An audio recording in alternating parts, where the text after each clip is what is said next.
오늘부터 열왕기 상 말씀을 살피려 하는데, 우리가 이 말씀을 어떻게 묵상을 하여야 하는가를 생각하며 말씀 보기를 원합니다.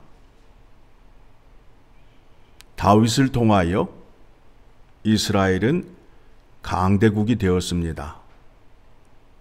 그런데 이스라엘이 남과 북으로 나뉘게 됩니다. 북이스라엘과 남유다로 나뉘게 됩니다. 그 나뉘는 결정적인 역할을 한 사람이 누구냐 하면 솔로몬이라는 겁니다. 솔로몬의 영적 타락으로 말미암아 이스라엘이 북과 남으로 나뉘게 됩니다. 그 다음에 생각하여야 할 것이 무엇이냐 하면, 북이스라엘은 왜 망했는가? 북이스라엘은 왜 망했는가? 그 이유는 그들이 예배의 장소를 자기들 마음대로 정하였어요. 하나님께서 하나님의 이름을 두신 예루살렘 성전에서 예배를 드리지 아니하고 저 단과 베델에 금송아지를 만들어 놓고 자기들 마음대로 제사를 드렸어요. 예배를 드렸어요. 그러다가 망하였습니다. 그렇다면 남유다는 왜 멸망을 했을까? 왜 망했을까에 대해서 생각을 하셔야 됩니다. 그들은 북이스라엘이 망하는 것을 보고도 여호와 하나님 앞으로 나와 회개하지 않았습니다. 여호와 하나님과 약속을 맺은 약속의 말씀을 지키지 않았습니다. 사랑과 자비와 긍휼이 풍성하신 하나님께서 북이스라엘과 남유다에게 선지자를 보내시기 시작합니다. 선지자들이 와서 하는 역할이 어떤 역할이냐 하면, 여호와 하나님 앞으로 돌아와 회개하라. 그리고 하나님과 언약을 맺은 율법을 지켜 행하라 라는 메시지를 전하게 된 것입니다. 그런데 그 백성들이 선지자의 말을 듣지 않았습니다. 오히려 자기들의 마음을 불편하고 자기들의 죄를 지적한다고 해서 선지자를 핍박하고 돌로 때리고 가두었던 것이었습니다. 오늘날에도 강단에서 설교가 여호와 하나님의 말씀을 하나님과 맺은 언약의 말씀으로 선포가 되어야 하고, 여호와 하나님과 언약을 맺은 백성들은 반드시 율법의 말씀을 지켜야 함을 외쳐야 됩니다. 그런데 강단에서 말씀이 변질이 되어서 약속의 말씀은 선포가 되지 아니하고, 여러분의 소원이 무엇이냐 해서 그 소원을 들고 하나님께 기도해주고 복을 빌어주는 장소가 되었습니다. 그렇게 되면 북이스라엘이나 남유다처럼 똑같은 믿음 생활을 하게 된다라는 겁니다. 열왕기 상하의 말씀을 통해서 우리가 확인하여야 할 것이 무엇이냐 하면, 왜 그들이 망했는가? 망한 백성에게 하나님께서 사랑을 베푸사 선지자를 보내어서 그들을 다시 돌아오게끔 외치게 하였는데, 백성들은 오히려 하나님 앞에서 당당하고 선지자를 돌로 쳤던 것입니다. 오늘날은 다를까요? 그렇지 않습니다.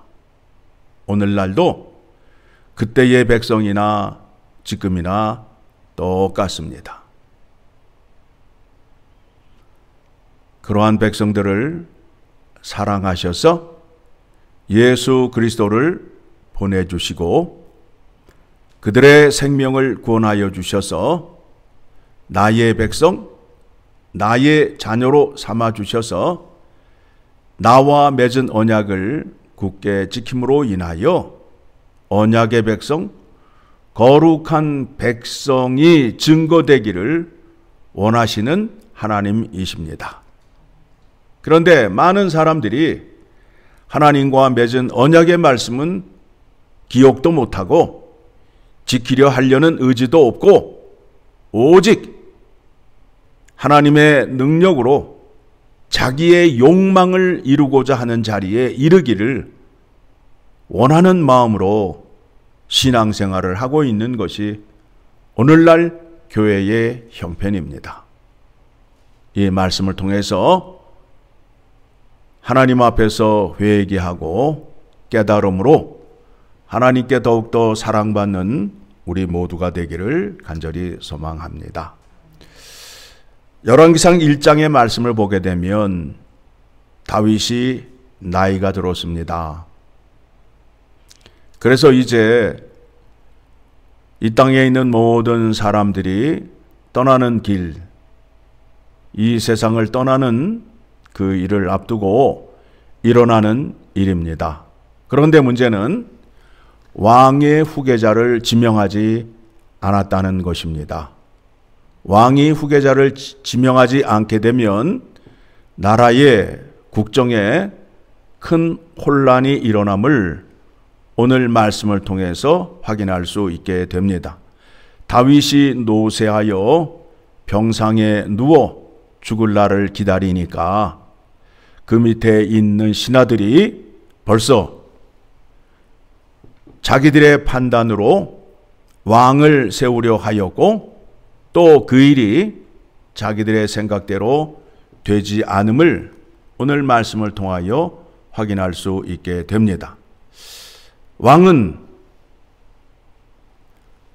하나님을 대신하여 이 땅에 통치자로서 역할을 감당하여야 되는데 왕이 없게 되면 하나님의 은혜를, 하나님의 명령을 선포하고 시행할 수 없게 된다라는 겁니다. 아도니아가 등장을 하는데 아도니아는 다윗의 아들의 서열 가운데에 가장 위에 있고 또 이 사람은 외모도 준수하고 또 성격도 좋아서 다윗에게 꾸지람을 들은 일이 없었다라고 성경이 말하고 있습니다.